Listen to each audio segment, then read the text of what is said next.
On seeing how the forces struggle on handling cases concerning the deaf community, Katabazi, by then a police constable, got interest in taking up the sign language interpretation course to cater for the vulnerable. I started the course. That's when I realized the deaf people were many in the country, because I started to know that that course actually was being taught by the deaf people. Completing the course, Kennedy, through his supervisor, the Inspector General Police, was attached to CID Chibuli to ease investigations on people with hearing impairment, especially in sexual and gender-based cases. No one could understand that the deaf people have challenges in that field of accessing justice. Because I remember some of the first cases, one of the deaf ladies who came to CID headquarters, because from that time when after joining, I have been in the deaf community. So many deaf people know me, and they actually to them, they see me as their savior, because they had never thought that any police officer will communicate to them. The overwhelming cases received compared to 5 interpreters across over 20 policing regions are still a challenge.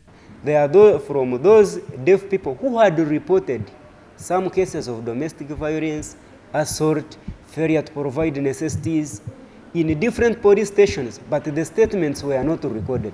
Police, with over 1,600 stations, finds a challenge in deploying sign language interpreters on every station, saying they are limited.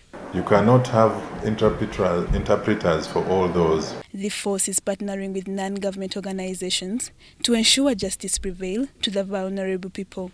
We need to establish the disability desks or disability departments, because not only deaf people have those issues. You find that because there is no disability desk handling their issues, very many different persons with disabilities have issues. With the support of the justice, law and order sector, we trained sign language interpreters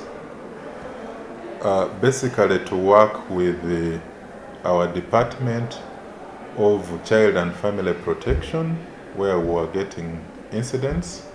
The sourcing of these special people to attend to isolated cases of people with hearing impairment is quite expensive and unreliable. They don't pay, because why should someone pay for a service where other people are getting it for free? To sustain justice without excluding anyone, police and the judicial system have to strategize and train in-house human resource to cater for the underprivileged communities. Lydia Chomkama, UBC News.